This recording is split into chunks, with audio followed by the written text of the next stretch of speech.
and so on. And I'd been interested in the subject of UFOs for quite a long time, but I have a background in media. I have a master's degree in journalism. And so I was interested in this idea of the possibility of censorship, whether some of this activity was being, suppressed in some fashion. And I started digging into it and decided that what I came up with was worth writing a book about, and it might help people understand the media and how it operates a little better.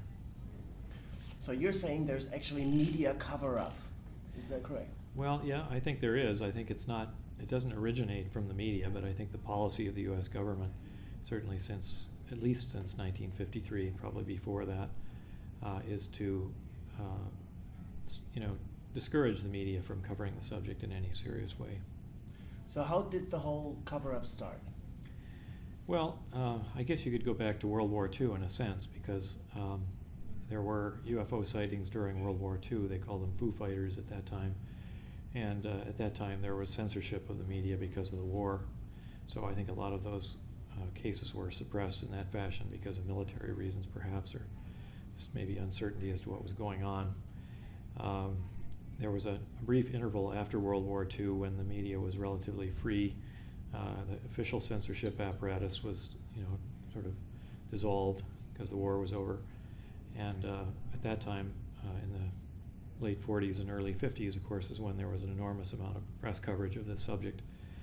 In 1952, there was a big upsurge in activity in UFOs in the U.S., and this was very alarming to the U.S. government, some portions of the U.S. government. So there was something called the Robertson Panel, which was a CIA panel that met to discuss what to do about this, and they recommended that public interest, especially interest by the press, be discouraged through a program of what they called training and debunking. So they wanted to make the whole subject look a little bit ridiculous and thereby discourage people from talking about it and the media from covering it. Can you elaborate, please, on the Robertson Panel and who wrote the report and who were those people? Okay, well, it was a CIA panel, and it was chaired by a physicist named Dr. H.P. Robertson. And Robertson was a very high-level scientist. He was a colleague of Oppenheimer and Einstein and very top-level people in the physics community. And during World War II, he had been a scientific intelligence officer. He was a principal liaison between U.S. and British scientific intelligence. So he was really in the loop as far as a lot of these secret developments. And they organized this panel, which I think many people agree now was sort of a stage production in a way. They brought in a bunch of people and they went through the motion of evaluating them, and they concluded that, well, we can explain most of these things away. They don't really present much of a threat to national security, so we'll just handle it as a media problem, sort of a mass public relations or propaganda type of problem. And I think they knew exactly where they were going before they started. People such as Michael Swords, who's a sociologist and writer on this subject, has done a lot of investigations into the Robertson Panel, and he's concluded that it was really kind of a stage production in a way. They weren't really interested in getting at the heart of the phenomenon. They just wanted to convince people that it was just a public relations problem. So why did they, why don't they want the media to report on this? Well, that's really the $64 million question. I mean, the reason that they gave to the public in the Robertson Panel was that they were concerned that there would be public hysteria, perhaps, or that it would interfere with our defense systems by by making the defense organizations vulnerable to psychological warfare, for example, or that the volume of reports would clog the communication channels, things like that. But there may be other reasons that we don't know about. I think people have always suspected there are. We know now that the UFOs from the very beginning were very interested in our nuclear weapons facilities, and that was reported by Project Blue Book director in his book about UFOs early on, and a lot of the CIA memos also mentioned the fact that the UFOs seemed to be interested in military facilities and things like that. So my feeling is that it wasn't just a public relations problem or something like that. It was a much more serious problem, that the UFOs were perhaps interfering in our nuclear weapons systems in some fashion. That's my conclusion. Okay, so how does it work? How do they do it? And yeah. Okay, well, what I did in my book was I reviewed the relationship between the big media companies and the U.S. government from about World War I forward. And when the U.S. government has wanted to influence the American public, they look to the news media organizations to help them do that. They basically hire them to run their censorship and propaganda operations, and that's well documented. As far as specifically how that's done, there are many methods of censoring news, ranging from simply ordering military personnel not to talk, for example, or perhaps calling up a news organization and talking them out of reporting something that is sensitive for some reason. Sometimes they have people inside news organizations that are pretending to be journalists but are in fact working for the intelligence bureaucracy. So those are just a few examples, and there's really a long list. Can you go into detail on one of the key examples, please? Okay. Well, I could talk a little bit about the wire services. Newspapers in the United States and elsewhere in the world depend a lot on the wire services to tell them what is going on outside their general area. They don't have the resources to send reporters out all over the place, so they subscribe to wire services like Reuters and UPI and AP and the New York Times service. So the intelligence community has always, particularly during times of war, has always focused on controlling the wire services. And by doing that, they can basically shut down a lot of the reporting that goes on. There's a number of examples that suggest they were doing that. For example, if you go back to the Roswell case, when I think it was Lydia Sleppy, the reporter, was typing out her story about Roswell on one of the wire services, she got a call, I think, from the FBI telling her to not transmit, to just stop transmission. There are other examples as well. Now, to switch to a different subject, a lot of the very best UFO reports in the 50s and 40s came from airline pilots. And this was a big problem for the U.S. government because the airline pilots had a great deal of credibility with the public. They were former military pilots, a lot of them with combat experience, and the public considered them very credible eyewitnesses. And they were talking to the newspapers about what they were seeing. So what the military did was they made UFOs an intelligence matter. In other words, the pilots were required to report their UFO sightings to the U.S. intelligence apparatus. And once they did that, it became classified material, and they were forbidden under the espionage laws to talk to the press. So in fairly short order, all those stories disappeared from the media. And the pilots tried to protest against that, but ultimately, it really came down to the fact that if you want to keep working as an airline pilot, you had to learn to keep your mouth shut. So that's how they shut down that part of it. And there's various other examples as well. Yeah, one more example. Well, let me think here. Do you have a more recent one?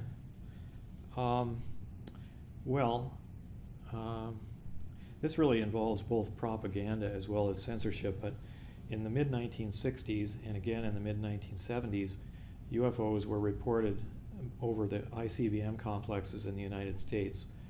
And we know now from U.S. Air Force officers who were in charge of launching the missiles that this actually did happen, and that in some cases the UFOs apparently interfered with the ICBMs. The ICBMs would just shut down, 8 or 10 missiles at a time when the UFOs would show up. So obviously this was a very sensitive topic, and the military personnel were told not to talk about it, so that was one way of kind of keeping it under wraps. But because it was such a public event in Montana, there was a lot of newspaper coverage locally. The story began leaking out, and it I think what they did was that they got the National Enquirer, which had started out from someone who left the CIA Psychological Warfare Division, to report the story, and thereby it sort of diffused the crisis in a way, because the Enquirer had a reputation for questionable accuracy. So by getting the Enquirer to report the story, people would just sort of blow it off as, oh, that's another silly National Enquirer story. But in fact, what they were reporting actually did happen. So there's an example of, a couple ways they tried to keep it quiet but then didn't succeed, and then they tried to use spin control to sort of debunk the story. What are the disinformation techniques they're using?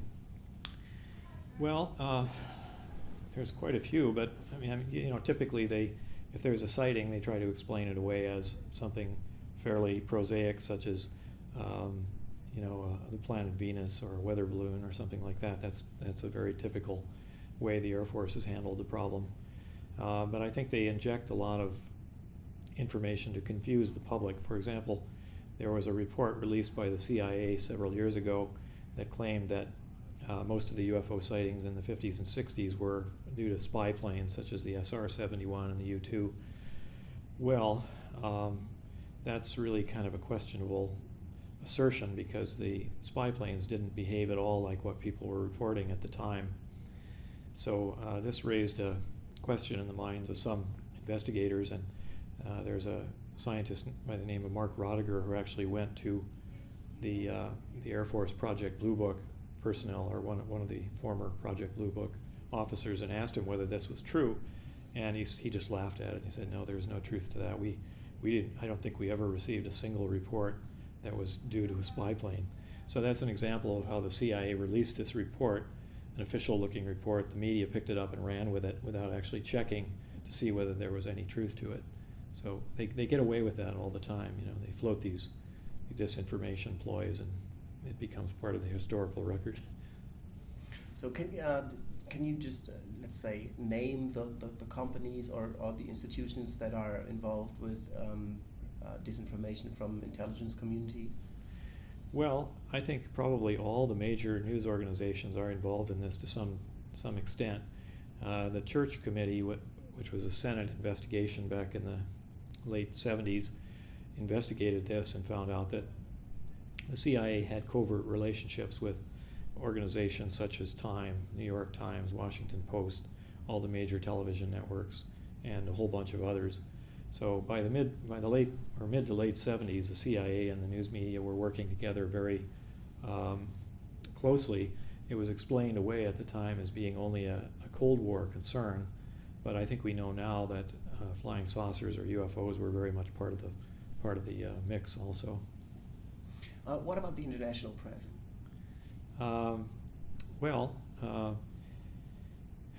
The wire services are international services. Whatever goes out over the New York Times news service, for example, often gets picked up around the world.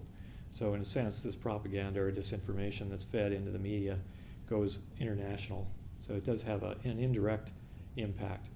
Now, we know that the CIA often finances publications, books, movies, things of this nature. So that also sort of goes out into the international arena as well. But it seems to me that they're mostly concerned about what the American public thinks about it, not so much the rest of the world. But I could be wrong about that. Do you have any examples of where you can see that they actually do politics with their kind of disinformation spin? I mean, it's not just about hiding facts, isn't it? Right. No, it isn't. It isn't hiding facts entirely. I mean, that's a big part of it. Really, it's a two-stage process. Censorship is stage one, and then injecting false information, which is propaganda, is the next part of it.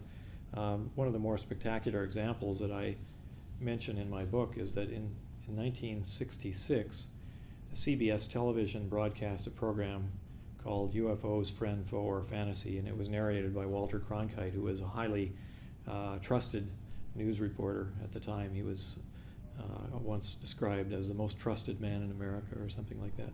Well, we now know, because of a letter that turned up in the archives of the Smithsonian Institution, that the CIA played an important role in that program.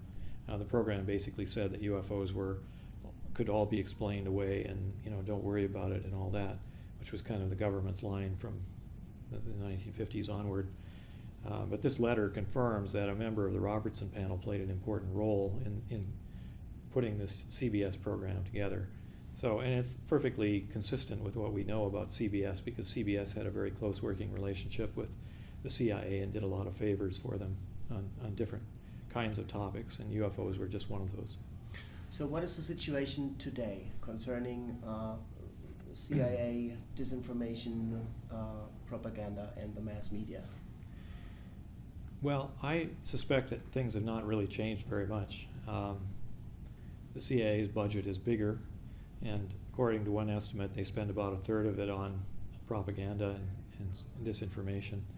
And since the budget is probably around $30 billion a year, that means they're spending about $10 billion a year on propaganda of all sorts. Now, obviously not all of that would be devoted to UFOs, but probably a good deal of it does have to do with UFOs, if we could know the truth. What is the general danger of this kind of disinformation? I mean, the media plays an important role in society, doesn't it? Yeah, I mean, I think, if we really believe that we're a democracy, if we want to be a democracy, we have to know what's going on. I mean, it's just very, very straightforward. So the danger is that, by having our own government deceive us about something very basic like this, it has a corrosive effect over time. It makes people distrust the government, for one thing, and makes them lose faith in the whole democratic process. That's a big danger.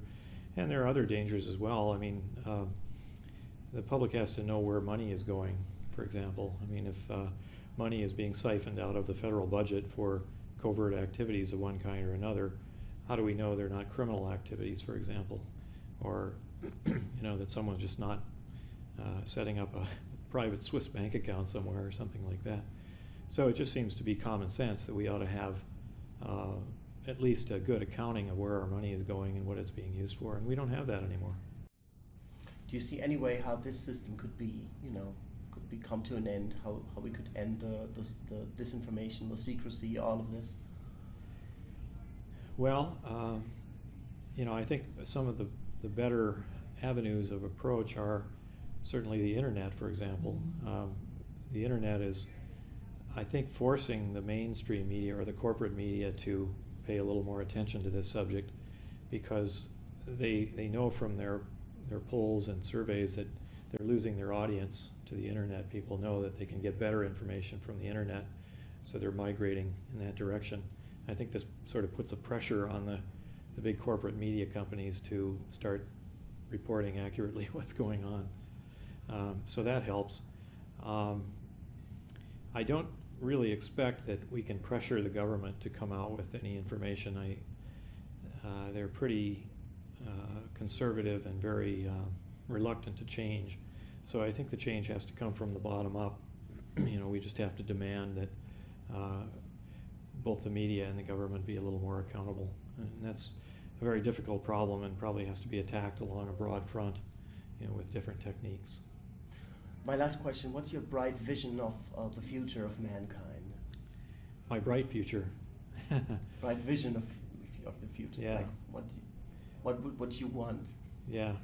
Well, I think that from my experience in science, the direction of human knowledge is moving toward an understanding of the universe that says we're not the only beings in the universe, that there's probably life on many millions of planets, even possibly within our own galaxy. And when we recognize that, I think it'll enhance our wonder about the experience of life and appreciation for the grandeur of the universe of which we're a part. So I guess my hope is that this will turn out to be an uplifting experience and sort of spiritually transformative experience.